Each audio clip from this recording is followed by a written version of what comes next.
皇上，臣有本启奏。讲。皇上大婚已1年有余，而皇后尚无确切喜讯传出。皇室子嗣重于泰山，但后宫又是空虚，亟待充盈啊！先皇大孝已过，秀女选拔在即，还望皇上恩准。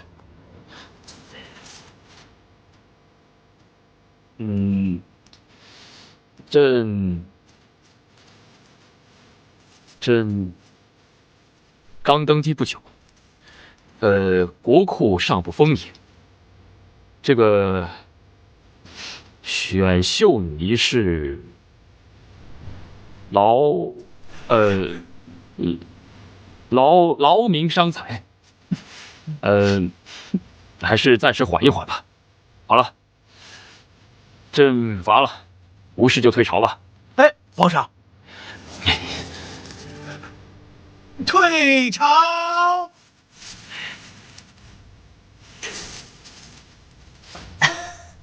你们这么急着给朕立妃，难道就不怕皇后吗？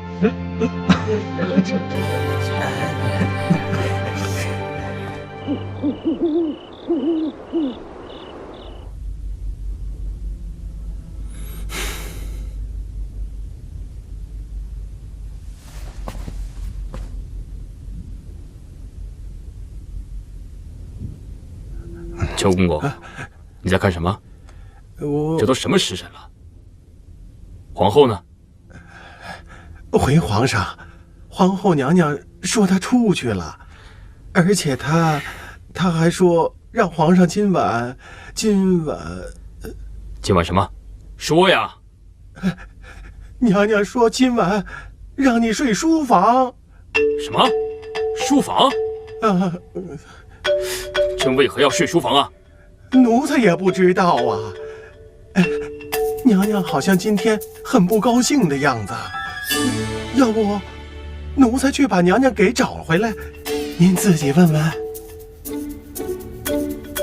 不必了。摆驾，御书房。是。皇帝下旨了，全城妓院各自停业1个月。这还不算啊，有趣的是，所有皇宫贵族已经5品以上的官员，不得与妻妾同床。这不，吏部的刘大人刚刚纳娶了一房年方15、貌美如花的小妾，却整日看得见吃不着，气得直跺脚。这就对了，看他下次还敢动不动就上奏，说什么皇宫空虚与祖制不合。就是，哎呀，不过咱们这位皇上啊，对待皇后娘娘还真是没得说。可不是嘛。要说这男人呐，但凡是有了些闲钱，都想着娇妻美妾的享其人之福。瞎说啥你？可咱们皇帝啊，跟他们都不一样啊，就想一生一世一双人。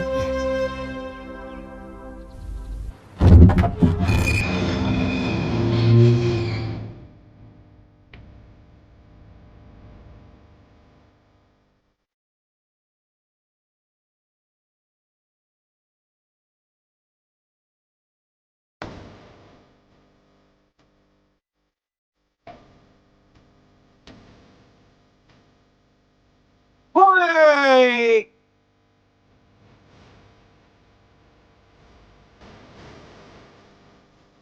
一拜，再拜，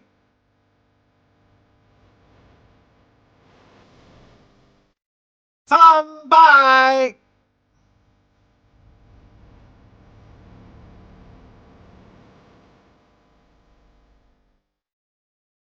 起！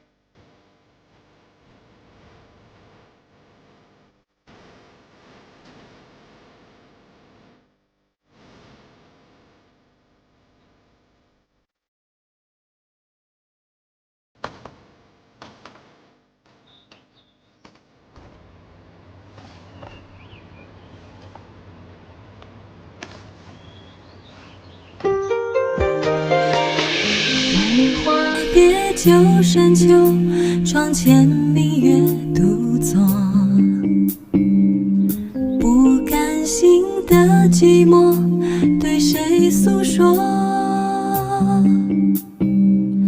不会说，才不说，眼泪划过，而你不再为我，我不再难过，就这样结果。也许只是眼角无意的一瞥，就注定了你我。大雨一直滂沱，无言雨水滴落，思念对谁说？也许只是眼角无意的一瞥，就注定了寂寞。就算你远走，我还站在原地，傻傻的等候。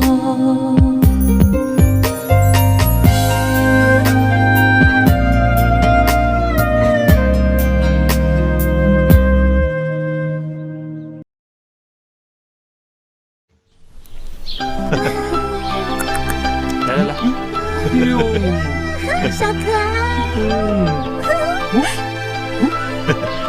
哎，别光顾着看，你们也抓紧啊！好啊。爱妃，你喜欢男孩还是女孩？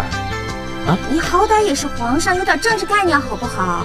你这后宫本来就空虚，再加上后继无人，那些御史不要把你参死了。你看他根本不用理会他们，只要是爱妃生的，男孩女孩都喜欢，对不对啊？听我一讲。哎，尿了，尿了，尿了，尿了。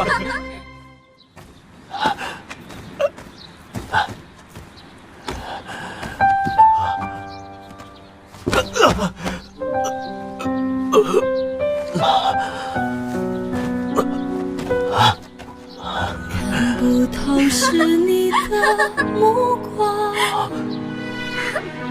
阻不了泪水流淌，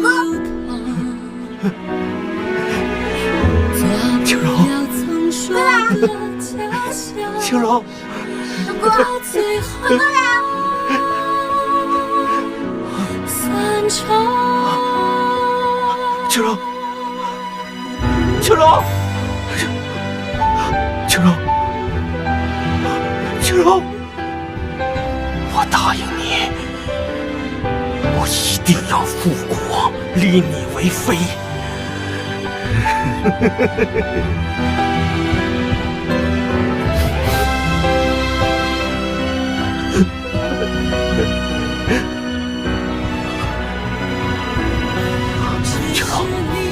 青柔，青柔，你没见过这个人呢？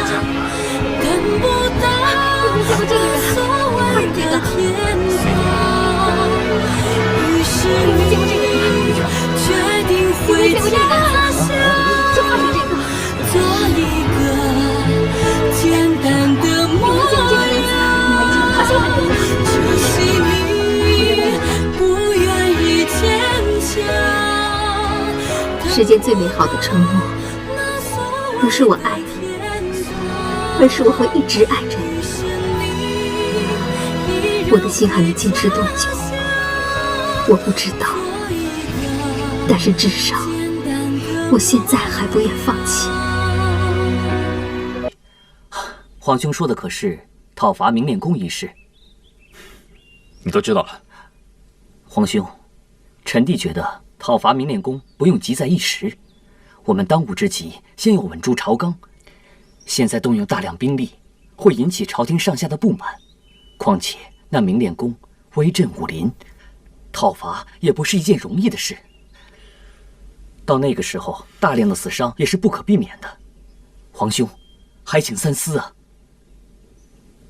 看来你是不会帮我了，那就不必多说了，你走吧。皇兄还是听臣弟一句劝吧，明练宫日后再除也不迟啊。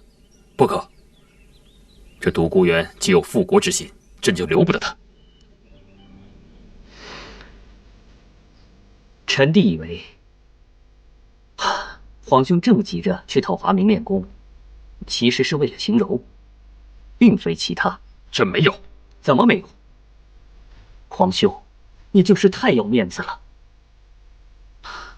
你害怕输给了独孤元，就失去了尊严。住口！我看你是太过放肆了。皇兄，你看你现在为了秦柔，你都失去理智了。你可是当今的皇上啊，你怎么能如此任性妄为呢？是真要任性妄为吗？讨伐明炼宫绝其后患是任性吗？找回朕心爱的女子也是任性吗？朕若是任性，当初就不会做这个皇帝。皇兄，好了，你先下去吧，朕想静一静。臣遵旨。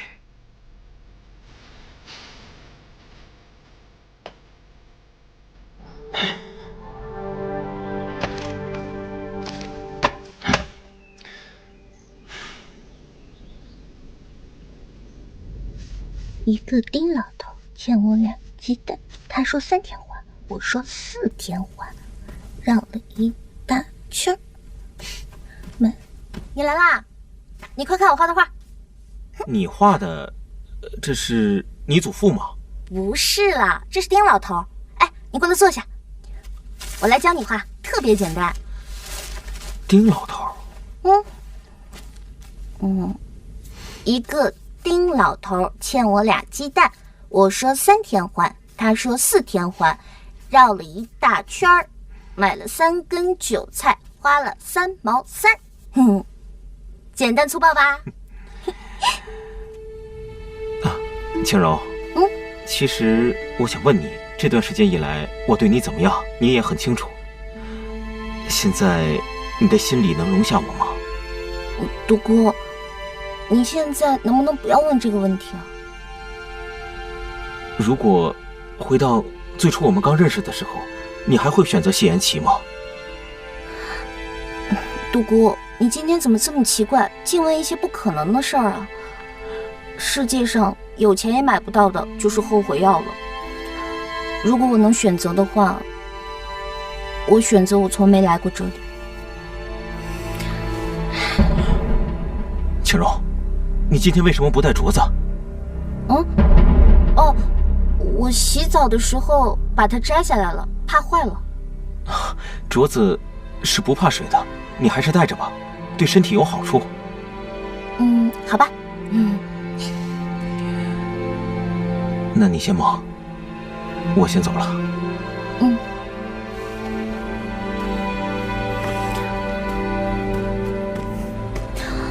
世界还真奇妙啊，镯子还能治病。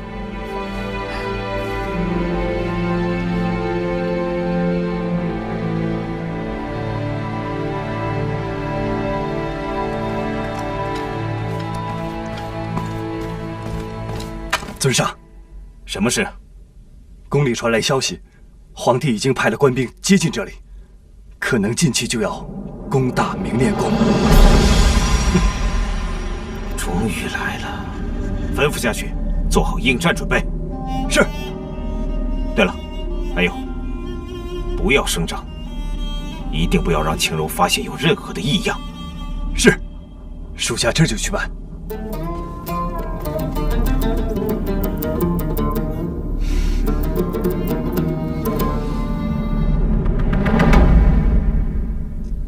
皇上，是不是有什么心事？近日，四弟来找过朕，劝朕不要讨伐明炼宫。其实我也知道，他这是为了江山社稷的稳固着想。那皇上是答应了？朕没有，但是他的话不是没有道理的。皇上，明炼宫是非伐不可的。若不趁早除掉，倘若日后他逐渐壮大了，若想再去讨伐，那可是难上加难了。可是朕也不能不顾朝臣的反对，一意孤行啊！皇上，留明炼宫必定后患无穷啊！若朝臣执意反对，臣妾愿以一己之力保我江山稳固。臣妾可以以死明志啊！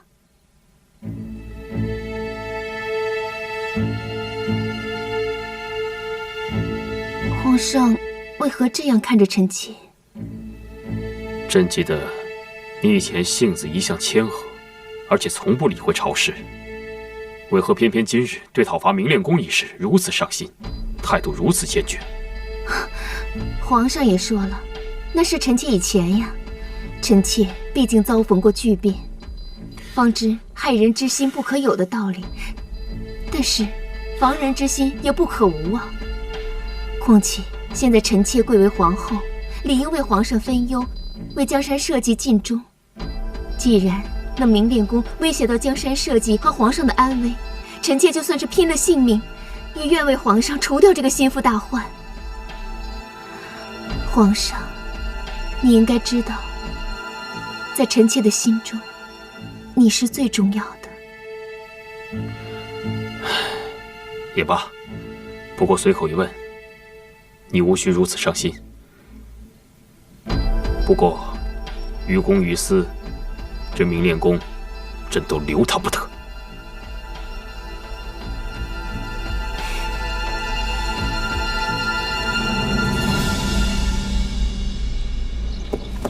玉，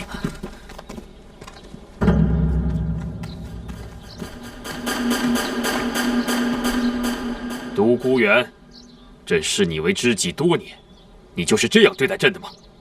哼，谢延启，这就是你我的宿命。既然这样，我也不会手下留情。今日我们就来做个了断吧。哼，好啊，我也正想会会你呢。你们都听着，今日是我与独孤远二人之间的事，没有我的命令，谁也不许出手。皇上，这是圣旨。是，臣遵旨。你们也都听好了，今天我要是死在他的剑下，我明炼宫从此绝迹江湖。你们保护好尹姑娘。是。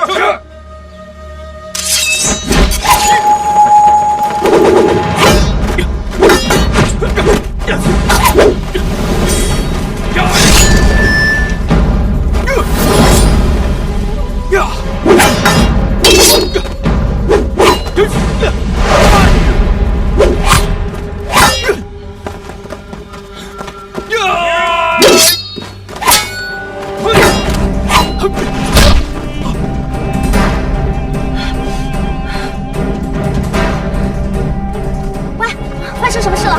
朝廷陪陪围剿，皇帝御驾亲征，姑娘你快回去吧。皇上来了，那独孤远呢？尊上已在外迎战多时，他们也打了好几十个回合了。哎呀！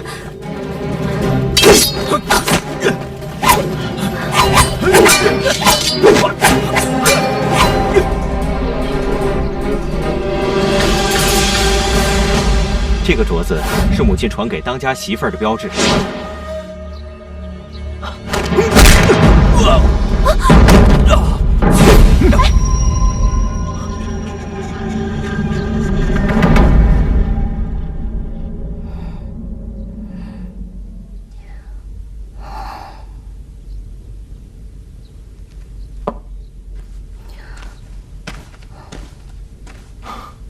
身体好些了吗？好些了。你打算如何处置他？你觉得我应该如何处置他？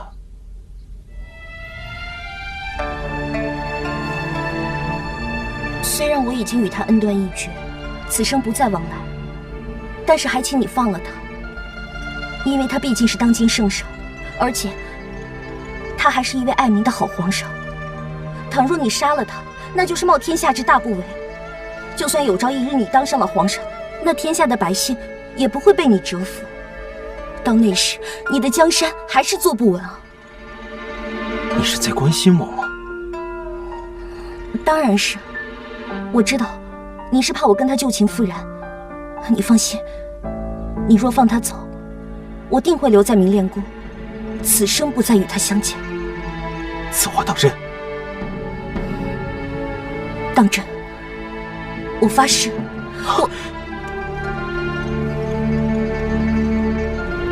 我不用你发誓，我相信你。我答应你，我会放了他。真的？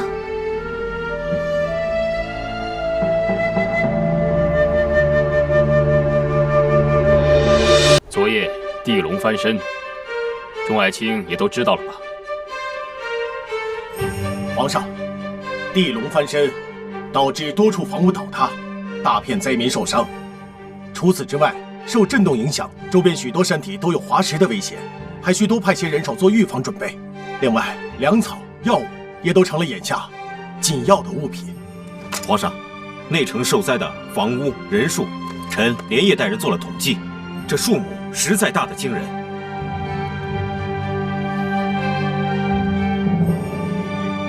户部尚书何在？臣在。国库之中还有多少银两可供调用？启禀皇上，国库虽不至空虚，但边关军队饷银发放在即，西北也有旱情，臣也颇为踌躇。命皇宫上下除太后以外，其他所有开销通通减半。若有商贾愿意低于市价出售粮食，那朕就不妨送他一副半丈长的锦服，以表荣耀。这商贾之中捐款捐物前3者，朕要设宴御花园，亲自召见他们，给他们一次面圣的机会。众爱卿，意下如何？皇上圣明。青柔，你的方法果然好。既然我都起了表率作用，他们还怎么好意思不捐些钱财出来呢？那是当然，而且这次还有皇上亲自接见的，多大的荣耀啊！这样也就差不多了。什么赈灾晚会之类的，怕是那些老头一时也难以接受。唉，这阿广也不在了，也没人陪我胡闹，我好可怜。不行不行，做正事，严肃点。虽说这次能够平安归来，朕是借了地龙翻身的机会，但能把这灾后重建的事情处理得如此有条不紊，还是离不开你的帮助啊。兄台客气了。傻丫头。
我这就叫人去散播谣言。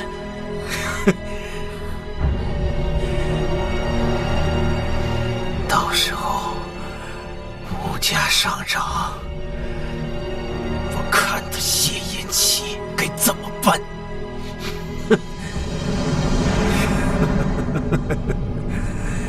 哎，大家都别挤了啊！每人都有，每人都有啊！每个人都有，来来来，好好好，谢谢啊！大家每个人都有，哎，来，每人都有啊，都有，给我了，不要着急啊，男女都有啊！谢谢，来，好，哎，别着急，来，我帮你，来，给你。我真想不到，他谢延琪竟然做好了万全的准备，看来我们想用天灾做文章，是不太容易了。这肯定都是那尹晴柔的主意，绝不是那些低能的朝臣所想得出来的。尹晴柔，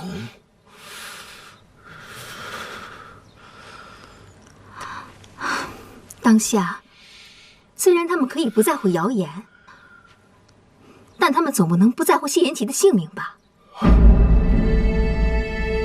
要我看来，紧要关头，那半颗解药就是我们最后的救命稻草。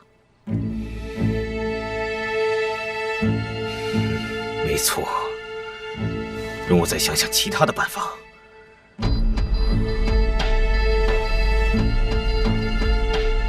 这大灾之后必有大益，这倒是我们下手的好机会。至于这半颗解药，那是我最后的筹码，不到万不得已，我是不会轻易使用的。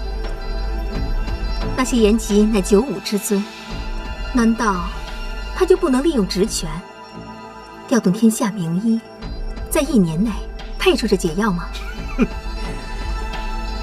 就算他能集天下名医，调天下资源，那又怎么样？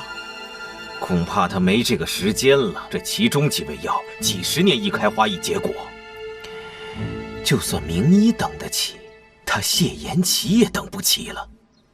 哼，如今全天下能救他性命的，哼，只有我这半颗解药。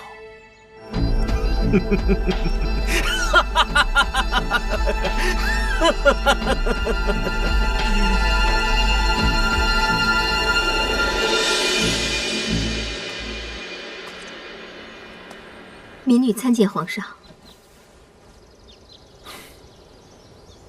你的胆量倒真的不小，竟然还敢进宫。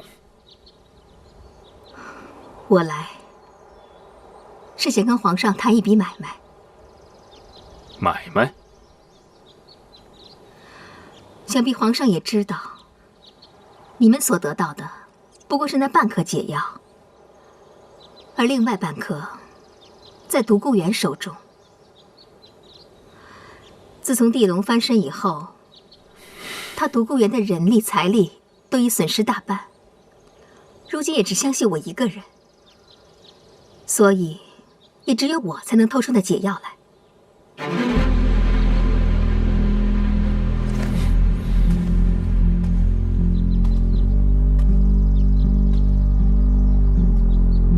这就是你表达爱的方式吗？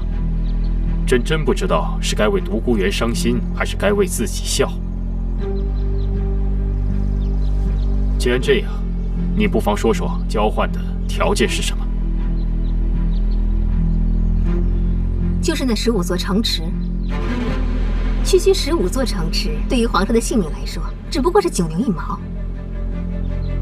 他独孤园想要复国多年，已成魔怔，明炼宫就是他唯一的退路。可如今这明炼宫已经损毁大半，他所受的打击也不小。皇上，如果这时你给他几座城池，让他过一过土皇上的瘾，皇上的性命也就能保住了，而且还能和晴柔双宿双飞，岂不是两全其美吗？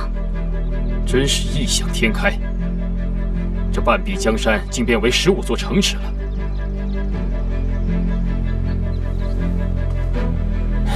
想法虽然天真，但你对独孤园也可谓是痴心一片了。想不到你如此自私寡情之人，竟然也会对他不离不弃，如此为他着想。不过妙手难医命中之人，佛陀难渡无缘众生。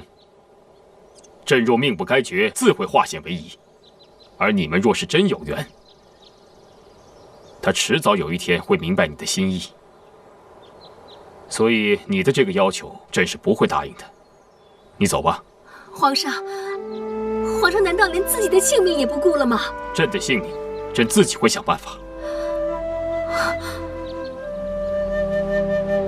不过，朕看你倒也是个可怜之人，会一直以为得不到的东西是美好的。可你对独孤园毕竟了解太少。莫怪朕的提醒，当有一日你有足够的时间与他相处了解之后，你或许会发现，他并没有你想象中的那么美好。朕最后还是要奉劝你一句：好自为之吧。皇上，皇上，请您考虑考虑。皇上，走，皇上，快走！皇上，皇上，近日城郊多地突发疫情，得病者浑身发热，并伴有伤风的症状。轻者需要卧床静养，重者则性命堪忧啊！此病传染特别迅速，一人得病传染一户，一户得病传染一村呐！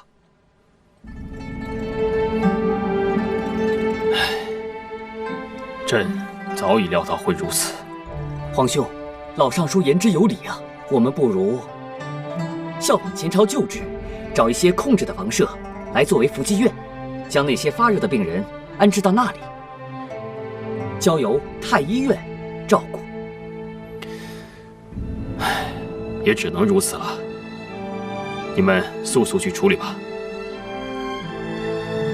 慕容依雨，看看眼前发生的一切吧，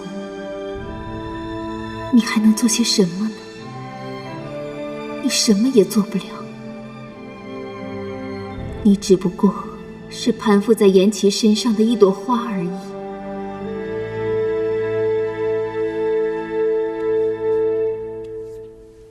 来人呐，在。吩咐下去，从今日起，不论任何人来求见，都说我身体不适，不宜见客。是。那皇上呢？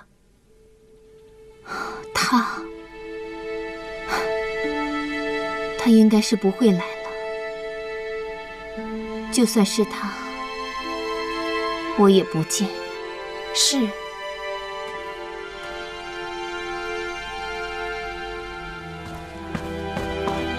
皇兄，何事如此匆忙？坊间出现了一件事情，我觉得尽快禀报你才是。讲。数日前，坊间出现了一群奇怪的道人，他们替那些患发热症死去的病人在家里开坛做法，送去符水，并且还不收钱。他们说什么万物皆为生灵，说他们这么做是为了行善积德。臣弟觉得此事蹊跷，所以前来禀报。送去的不是急需品，而是几碗符水，而且还不收银两。正是，这件事臣弟也觉得奇怪。他们那些道士嘴上虽然说不收钱财，但是那些百姓白白得到了好处，哪有不付出的？他们当中就有钱的出钱，没钱的就到处宣扬功德。虽然说现在这些道士还没有什么大的动静，但是已经颇得人心了。我担心以后会有人从中钻空子。只凭几个道士几碗符水，就能蛊惑人心？真是可笑啊！愚民啊，愚民！青瑶，你说什么呢？没什么。我最近呢也是听到了一些风声，说他们组织集会什么的，会上呢倒是没说什么反对朝廷的话，也就是祈福传教罢了。但是你也知道，最近事态不太好，又发生了灾祸，人心难免会有所浮动，所以百姓就被他们借机蒙蔽喽。这也正是臣弟担心的地方。他们抹黑朝廷功绩是小事，但是以后成为老百姓心中的依靠，那就是大事。将来必定会蛊惑百姓，并大做文章。倘若此时把他们抓了起来，老百姓心中又肯定不满。真是棘手啊！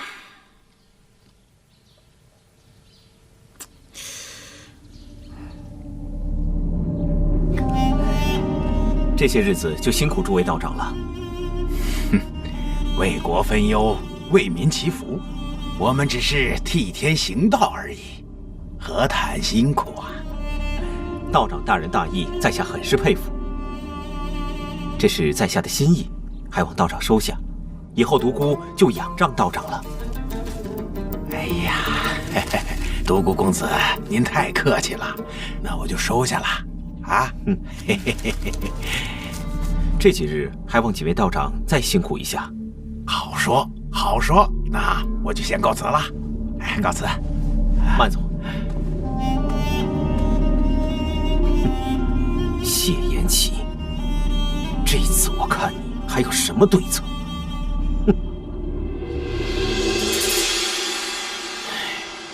这些人既然能打着替天行道的招牌，干着心术不正的事，那就休怪朕不客气了。我倒要看看，这老天到底是不是他们的亲爹娘。师弟，传我的旨意下去，将这些道士们都分散开，分别安置在我们的福济院中，让他们去施法祈福，每日与病患们同吃同住，让这些病患们也感受一下天恩浩荡。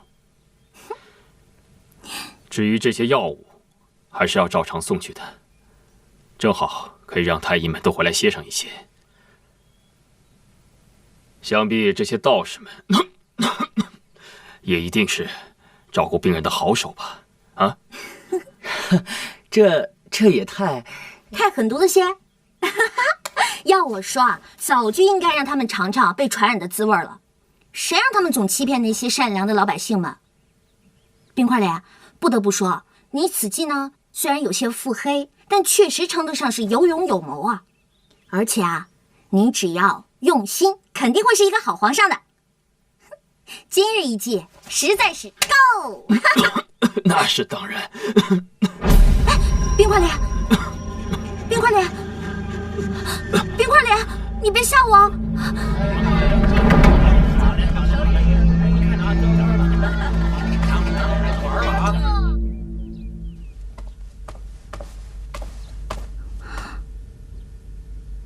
怎么是你？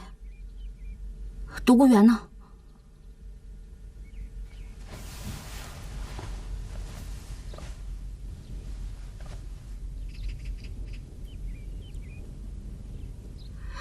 你来找独孤园，为什么？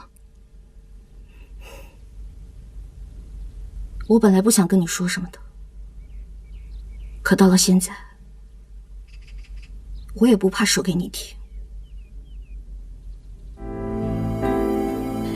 贤齐的毒已经毒发多次了，太医说只会越来越严重，接下来就是大器将至。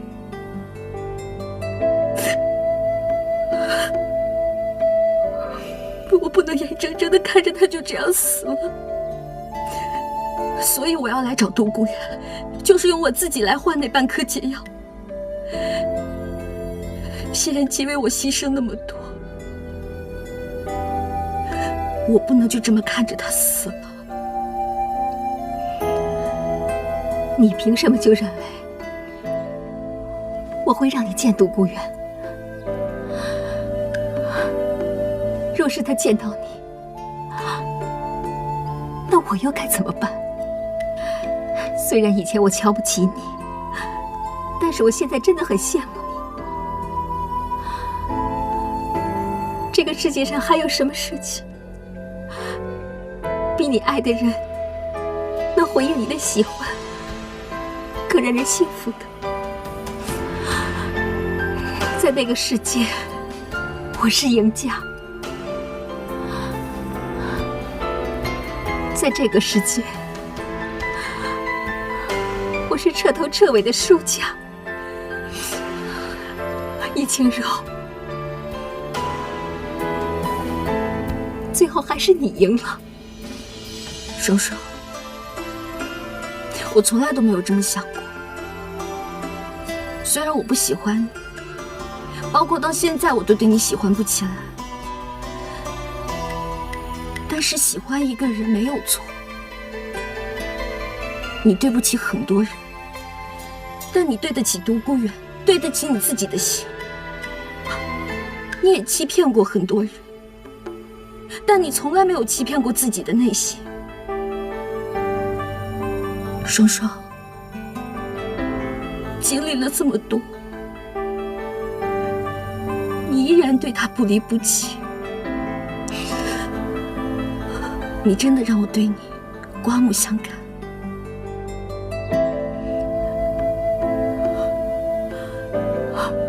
你走吧，那半颗解药我会帮你拿到，不要再来找他。我知道，他也翻不出太大的浪花，我会一直陪着他。相信有一天，他能看到我为他所做的一切。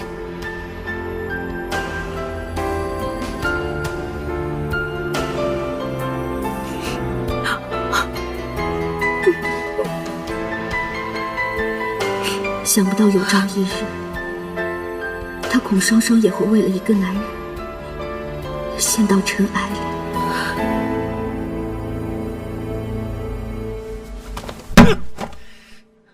贪生怕死的牛鼻子，收了我那么多的银两，就把事情办成这样，为什么？为什么啊？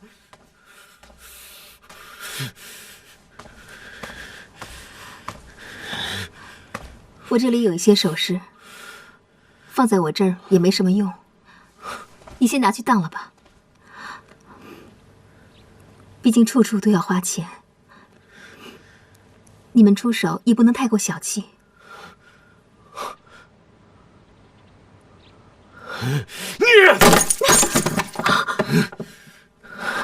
我独孤远什么时候要靠一个女人典当首饰来过日子啊？滚！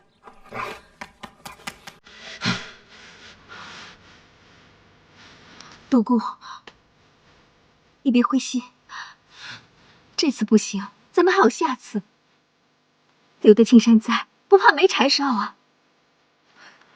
这点挫折不算什么，等有朝一日你成了大事，常备还给我便是。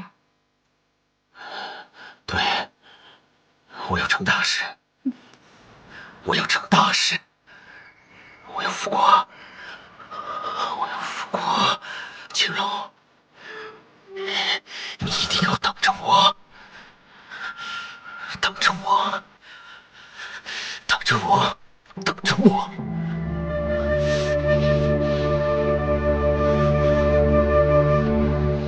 我们不如放一把火，烧掉所有的伏击院，然后躲一段时间避避风头，韬光养晦一段时间过后，再做行动。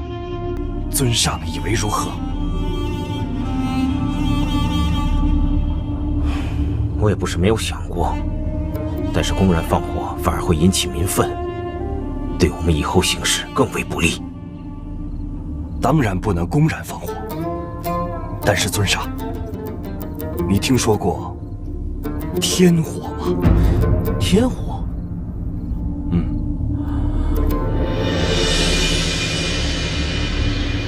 恢复的不错，回去好好调养调养。谢谢啊。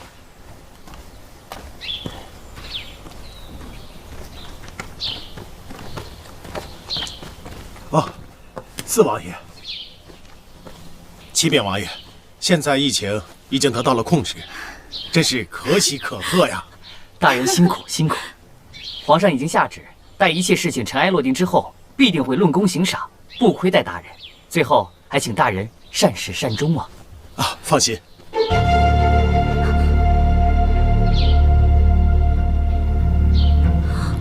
哎，我还有事，我先走了。什么事？放心吧，我先走了。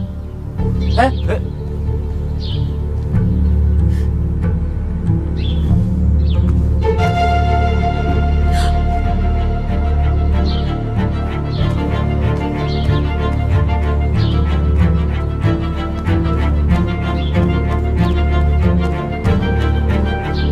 谁？尹姑娘。你果然还认得我。说，那些道人是不是独孤远搞的鬼？轻柔姑娘，你最好什么也别问，莫要让属下为难。带我去见独孤远。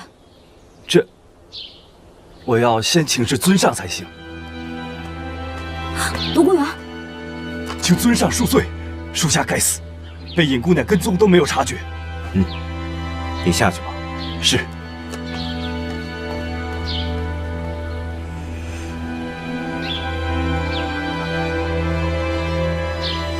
跟我来吧。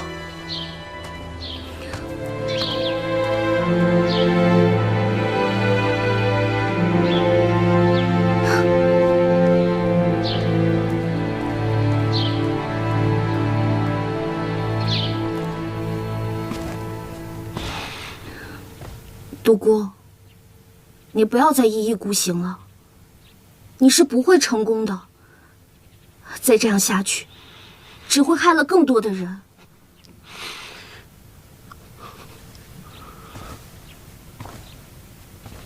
你怎么认定我就不会成功？你跟着谢延琪，不就是因为他是皇帝吗？如果我是皇帝，你也会跟着我的，对不对？独孤，这和是不是皇帝没有关系。我喜欢他，因为他就是他。我不爱你，也因为你就是你。独孤，你变了。我记得以前的你不是这样的。其实我一直都这样，只是你没看到而已。既然你自己找上门来了，我独孤就不会再让你走了。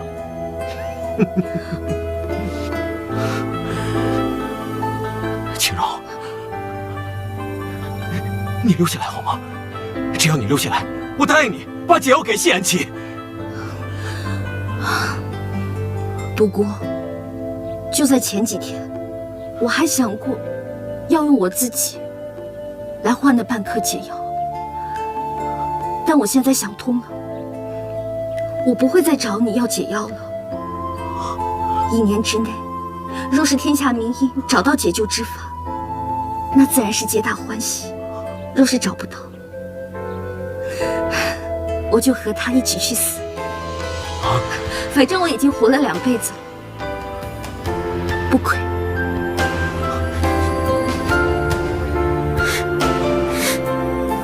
你宁愿死，也不跟我在一起吗？为什么？我对你那么好，为什么全天下都站在他那边，连老天都是？独孤，你不要被复国这个虚无缥缈的念头而蒙蔽了双眼了。等你清醒了以后，你会发现，真正对你好的人，时刻都在你身边。你眼前也有一片美丽的海，只是你从来都不曾看到。不是的，不是的！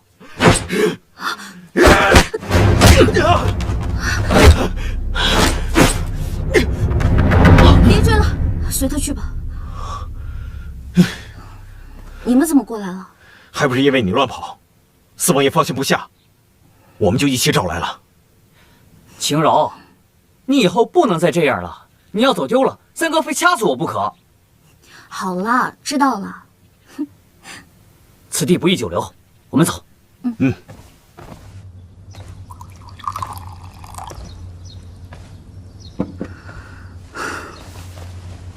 民女参见皇后娘娘。免礼。看看我这个皇后娘娘都当成什么样子了。别人不知道，难道你还不知道吗？不知皇后娘娘找秦柔所为何事啊？坐下说吧。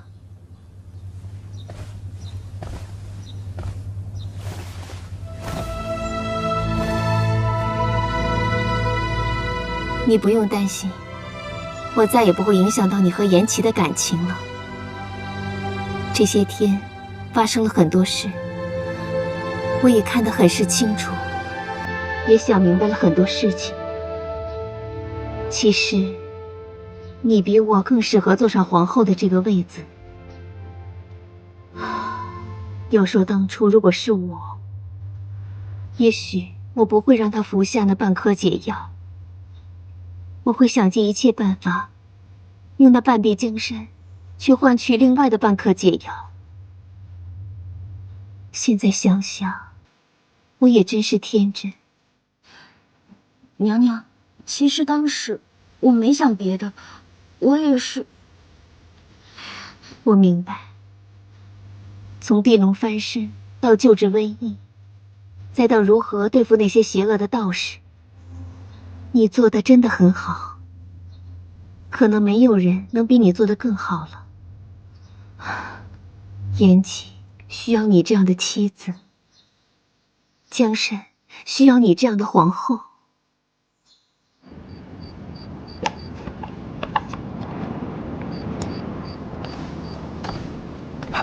尊上，这东西发射之后会飞得很高，而后在空中落下时爆炸，声音像极了打雷闪电，之后便会有火星四溅，我们便在四周放置一些易燃之物，火势很快就会起来。然后我们再顺势提出，天火乃是老天发怒的旨意。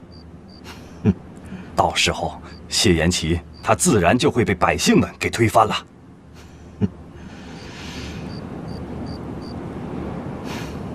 跟着我，辛苦你们了。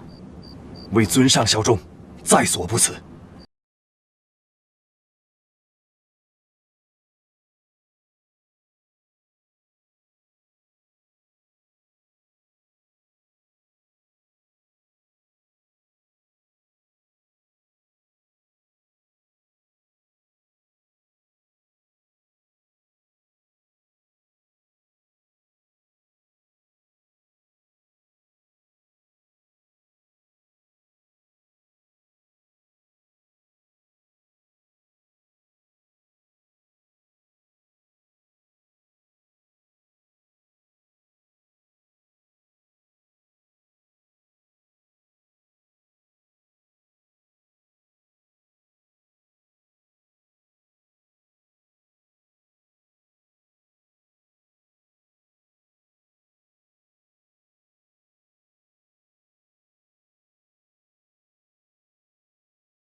我要看看老天到底帮谁！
冰块脸，就算这皇宫属你最大，那你也不能不敲门就进来啊！好歹我也是个女孩子嘛。哦，这个朕日后必定注意。不过，你这是藏的什么呀？没什么。嗯？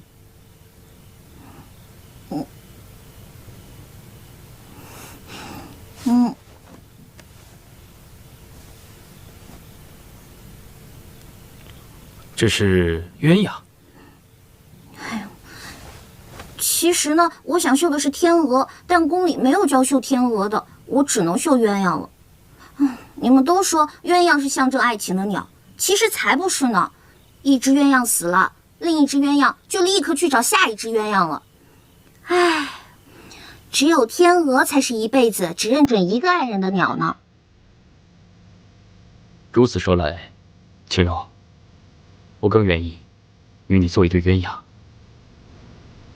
如果我真的去了，住口！不许胡说！我要你做我的白白胖胖的大天鹅。来，刚才我听闻四弟和尹浩说，你去找独孤园了。你可千万别误会，我其实我知道，你是为了我。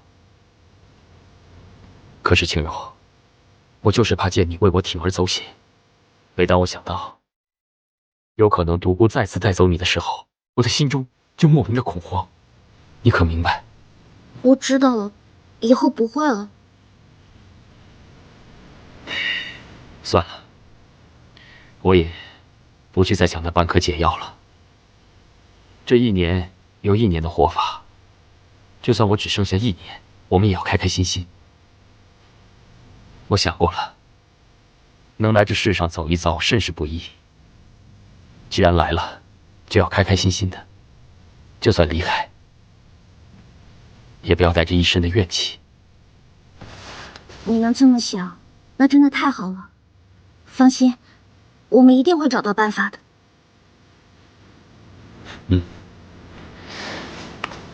还有一事，不知当问不当问？你既然都说出口了，就问吧。听下人说，慕容找过你。哎，你可千万别多想，他没说什么的。我知道，青柔，我能理解，你现在在宫中的地位十分尴尬。不过你放心，我一定会尽快解决此事，绝不辜负于你。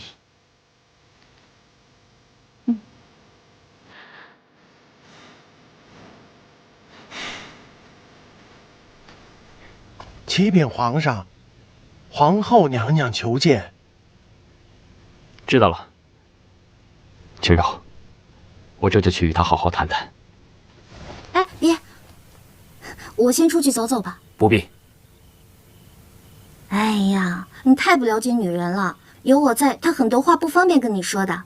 我刚好出去透透气。邱公公，那你跟着吧。走。哎呀，我就当您是我爷爷，咱俩遛弯去。哎呦，这使不得呀！呀，走了。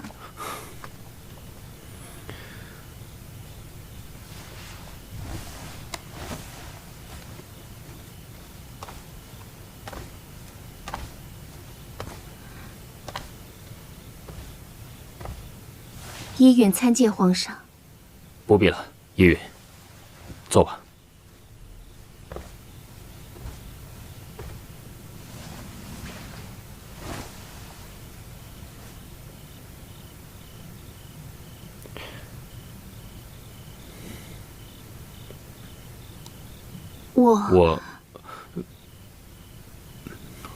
你先说吧。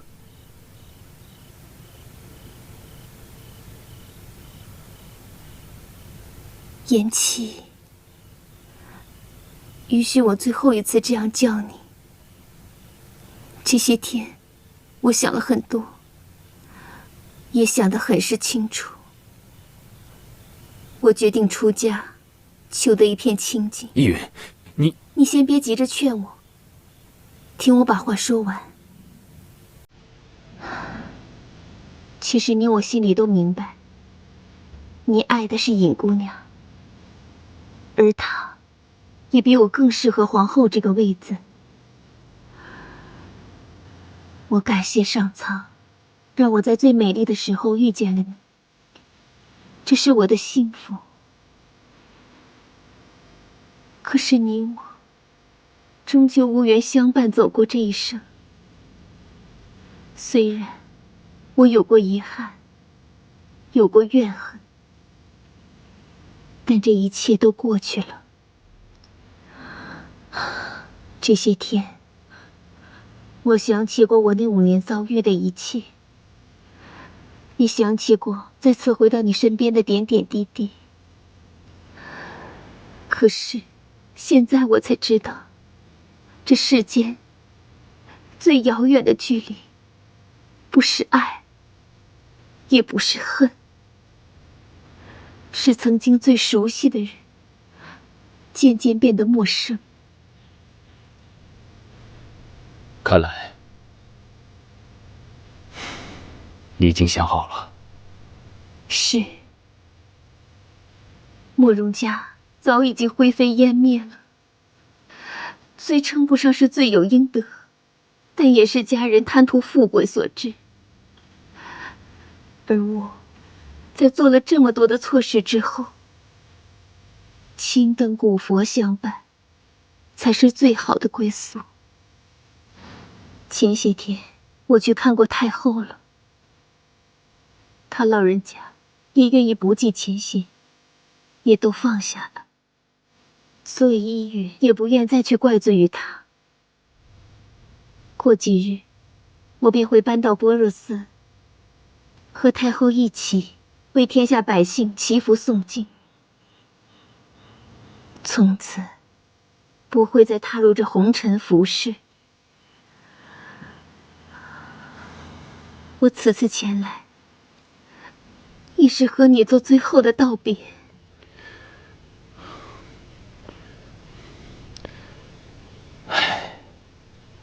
这缘也是劫。你我2人虽说有缘，可更是我们必须要度过的劫难。就当作是一场梦吧。梦醒过后，一切依旧。今后，无论你做何决定，我都会支持你。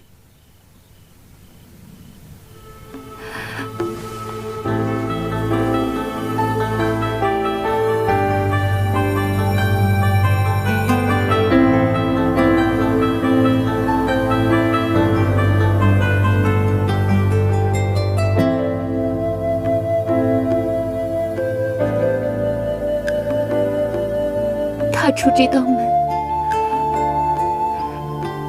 你我便咫尺天涯。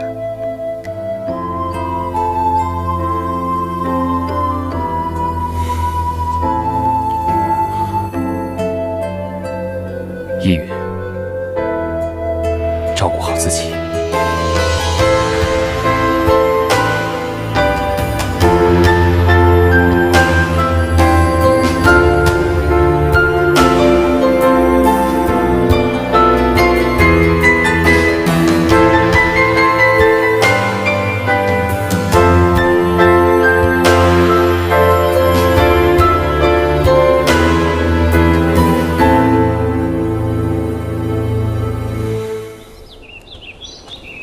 青柔，青柔，独孤园像发疯一样，他现在带人占领了乐天斋，还绑了周大同，现在还说用你去交换，怎么回事？我们快过去吧。青柔，去了千万别出头，我们会护你周全的。好，我们先过去吧，到时候看情况再说。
我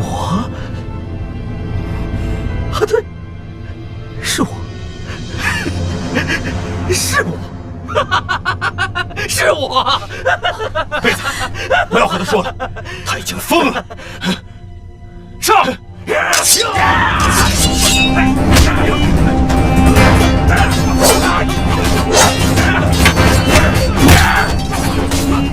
大头，你没事吧？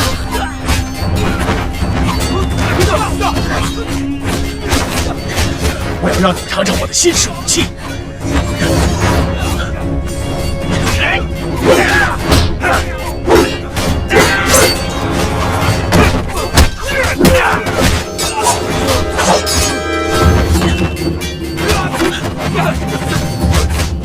我去，你什么时候做的这个东西啊？早就有了，皇上用的。那你别伤他性命。放心吧。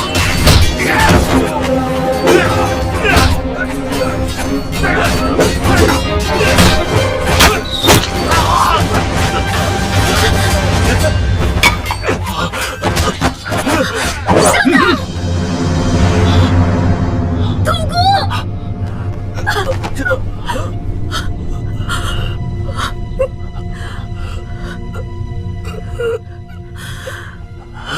叶青饶，那半颗解药在我这儿，